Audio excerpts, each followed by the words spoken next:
Bonjour et bienvenue à ma vidéo sur ChatGPT 3. Aujourd'hui, je vais vous expliquer très sommairement l'un des modèles de langage les plus avancés développés par OpenAI. Vous avez probablement entendu parler de GPT 3, mais avez-vous entendu parler de ChatGPT 3? Il s'agit d'une version améliorée de GPT 3 conçue pour les interactions en temps réel telles que la réponse à des questions et la génération de texte. L'objectif de cette vidéo est de vous donner un aperçu complet de ce qu'est ChatGPT 3, comment il fonctionne et comment il peut être utilisé pour résoudre des problèmes complexes. Nous verrons des exemples concrets et des démonstrations en direct de l'utilisation de ChatGPT 3 pour vous donner une idée de ses capacités incroyables. Préparez-vous à être impressionné.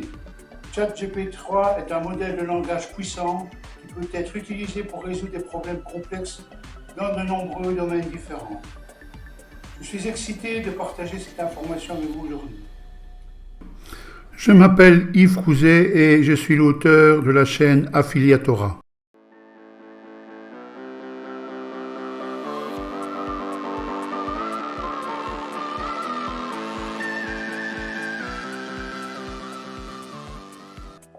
Je vais essayer de rendre simple et accessible, même si vous n'êtes pas familier avec les termes techniques en informatique. Imaginez que vous avez un ami très intelligent qui connaît beaucoup de choses et peut répondre à toutes vos questions. C'est un peu comme ChatGPT 3. C'est un outil développé par une entreprise appelée OpenAI qui a été formée en utilisant beaucoup de textes provenant d'Internet. Le but de ce modèle est de pouvoir répondre à des questions et de générer du texte de manière autonome. Pour ce faire, il utilise un réseau neuronal qui est comme un grand réseau de connaissances. En utilisant des données massives, le modèle peut comprendre les relations entre les mots et les phrases pour produire du texte cohérent et significatif. Maintenant, vous comprenez un peu mieux ce qu'est ChatGPT 3. C'est un outil très intelligent qui peut être utilisé pour résoudre des problèmes complexes comme répondre à des questions ou générer du texte. Dans les prochains chapitres, je vais vous montrer comment il peut être utilisé en pratique. Je vais passer à la partie pratique de ma vidéo. Je vais vous montrer comment utiliser ChatGPT 3 pour résoudre des problèmes concrets sur un PC ou sur un smartphone. Pour vous montrer la puissance de ce modèle, j'ai préparé une petite démonstration pour vous. Vous verrez comment ChatGPT 3 peut être utilisé pour répondre à des questions, générer du texte et effectuer d'autres tâches complexes. Maintenant, si vous êtes prêts, passons à la démonstration pratique. Je suis sûr que vous serez impressionné par les capacités de ChatGPT 3. Première étape, voyons comment se connecter. Pour se connecter et vous inscrire à ChatGPT, vous pouvez utiliser l'interface en ligne OpenAI API.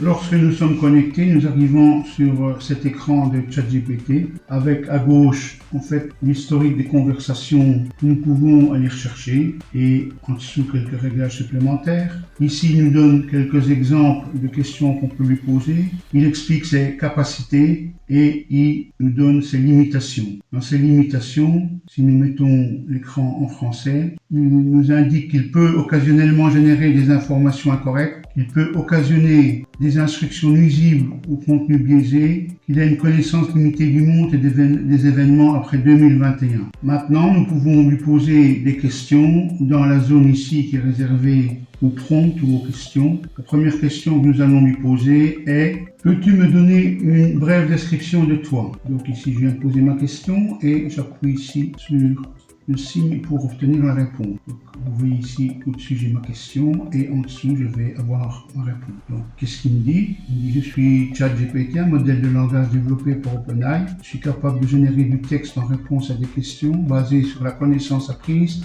à partir de vastes corpus de texte en ligne. Mon objectif est de fournir des réponses précises utiles à toutes les questions posées. Maintenant, nous pouvons lui poser la même question avec un style différent. Je vais rajouter une description humoristique et je vais lui demander qu'il me redonne la réponse, mais cette fois-ci avec un style humoristique. Qu'est-ce qu'il va me dire? Eh bien sûr, c'est ChatGPT, le bot drôle et brillant conçu par OpenAI. J'ai été formé avec des meilleures blagues et répliques humoristiques, alors ne soyez pas timide, posez-moi toutes les questions d'ordre sérieux ou absurde que vous voulez. Je suis là pour vous divertir ou vous faire sourire. Oui, bon, on peut l'accepter comme ça. Si ce n'est déjà fait, n'oubliez pas de vous abonner à ma chaîne pour la soutenir. Question suivante. Peux-tu me donner des informations sur Charlemagne? On voit un petit peu ce qu'il va nous raconter sur Charlemagne. Eh bien, Charlemagne était un empereur et roi franc qui a régné à partir de 768. Il est surtout connu pour avoir fondé l'empire carolingien et pour avoir lancé une série de campagnes militaires qui ont élargi considérablement les limites de son royaume. Charlemagne a également joué un rôle important dans la diffusion de la culture et de l'éducation en Europe occidentale, en promouvant les arts et les sciences et en encourageant la traduction des textes classiques grec et latin. Il a été couronné empereur romain par le pape en 800, marquant le début du Saint-Empire romain germanique. Charlemagne est considéré comme l'un des fondateurs de l'Europe et de l'une des figures les plus importantes de l'histoire médiévale. Une autre question, peux-tu me générer un texte de 100 mots sur le problème de la surpopulation? Ce qu'il va nous donner comme réponse, eh bien voilà la réponse suite à la question. Ici j'ai limité la question à 100 mots, mais vous pouvez lui demander 200, 300 mots, 500 mots et il vous donnera la réponse en fonction de ce que vous lui avez demandé. Donc la surpopulation est un problème croissant dans le monde qui pose de nombreuses menaces à notre planète, etc., etc. Donc ici aussi, c'est un texte unique. Et vous pouvez lui reposer la question sous différents types pour avoir une autre réponse. Une autre question, écris-moi un poème sur le printemps et parle des oiseaux et des fleurs. Là, nous allons voir un petit peu ce qui va nous sortir. Printemps, temps de renouveau, oiseaux chantent dans le ciel bleu, les fleurs s'épanouissent, couleurs éclatantes, un tapis de couleurs dans les champs s'étendant, les oiseaux volent haut, libres et légers, emportant avec eux les soucis de l'hiver, les fleurs se penchent douces et parfumées, accueillant le soleil et la vie nouvelle, le printemps apporte espoir et renouveau, un souffle de vie dans la nature naissant. Les oiseaux chantent pour célébrer l'arrivée des fleurs qui ornent le paysage et sourire apportent. Le printemps est un temps de beauté, un temps pour s'émerveiller et se ressourcer. Les oiseaux et les fleurs nous rappellent la beauté de la vie et l'importance de prendre le temps. Donc voilà, il vient nous écrire un petit poème à sa façon et ce poème est unique en fait parce qu'il vient de le créer. Vous ne trouverez jamais un poème comme ça autre part que sur ChatGPT. Changeons légèrement de sujet, nous allons lui demander de nous suggérer des recettes de cuisine avec des moules. De cuisine avec des moules. Allons voir un petit peu ce qu'il va nous sortir. Les moules marinières est une recette française. 2. Les moules frites. Ah oui, on connaît les moules frites, surtout en Belgique. 3. Des risottos aux moules. Donc encore une autre façon de manger des moules. Des moules. 4. Pâté aux moules. Okay. En 5, soupe de moule. Soupe de moule. Impeccable, impeccable. Maintenant, on peut lui demander de nous donner la recette de la soupe aux moules. Donne-moi la recette de la soupe aux moules. Même si vous faites des fautes d'orthographe dans la question, eh bien lui, il répond correctement. Voilà, il nous donne la recette de la soupe aux moules. Donc il nous donne les ingrédients nécessaires pour fabriquer, pour concevoir une soupe aux moules. Il nous donne absolument tous les ingrédients. Et maintenant, il nous donne les instructions pour pouvoir réaliser cette soupe aux moules. Maintenant, je ne suis pas spécialiste en cuisine, je ne sais pas si les instructions sont tout à fait correctes. Je vais peut-être demander à un cuisinier, mais en première vue, ces instructions sont correctes. Donc voilà, il nous dit même de jeter les moules qui ne sont pas ouverts. Bien, bon appétit, merci. Donc maintenant, un peu de calcul. Peux-tu résoudre l'équation suivante, x carré plus 3x moins 4 égale 0? Que vaut x? Donne-moi la réponse. Donc il reconnaît déjà que c'est une équation du second degré et il explique en fait, il décompose en fait l'équation pour nous montrer comment il arrive à son résultat. Vous voyez ici, il donne toute la décomposition. Il dit qu'il y a deux solutions, soit x vaut 1 ou soit x égale moins 4. Les solutions sont donc x égale 1 et x égale moins 4. et j'ai vérifié cette solution, elle est exacte. Donc on peut lui demander, es-tu sûr de ta solution? Sûr de ta solution. Puisqu'il paraît qu'il peut nous raconter des carabistouilles, nous allons lui demander. Donc ici, es-tu sûr de ta solution? Second degré, qui est une méthode fiable pour résoudre ce genre d'équation. Vous pouvez vérifier en substituant ces valeurs dans l'équation originale pour vous assurer que les deux côtés de l'égalité sont égaux. Eh bien voilà, il nous a répondu. Allez, encore un petit peu de calcul. Calcule le volume d'un cône d'une hauteur de 10 mètres et d'une circonférence de base de 25 mètres. Pour les gens qui veulent construire, donc ici voilà, il nous donne la formule qu'il va utiliser pour calculer. Donc il dit que le rayon, oui, c'est 2 fois la moitié du cercle.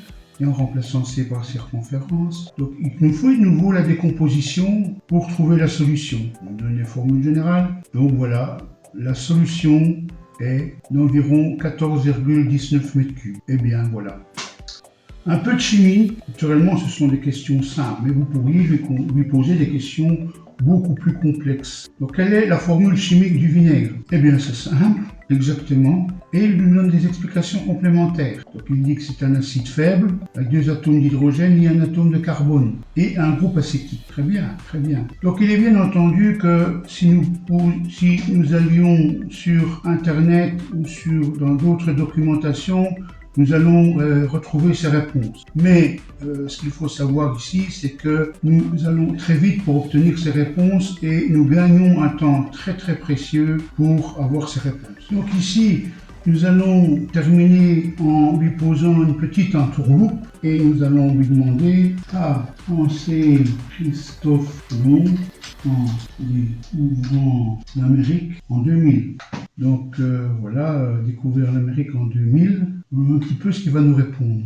Ah ouais, donc il ne sait pas faire voir, mais il est impossible de savoir exactement ce que Christophe Columbus a pensé en découvrant l'Amérique en 1492, car il n'y a aucun enregistrement connu de ses pensées ou de ses sentiments sans compris. Cependant, d'après les écrits, les Columbus de Columbus et d'autres sources, il semble qu'il était étonné et impressionné par les terres nouvelles qu'il avait découvertes, mais aussi conscient de la nécessité de les explorer et de les exploiter pour les intérêts. Donc ici, voilà, il a quand même précisé qu'il avait découvert en 1492 et pas en 2000. Une petite dernière pour rire. Comment passer un cadre sur un mur? Eh bien, on va voir si notre chat GPT est bricoleur. Il faut rassembler les outils au niveau, tournevis, des vis, des chevilles. Si vous voulez accrocher le cadre, marquez ce point sur le mur avec un crayon. Vous vérifiez l'horizontalité.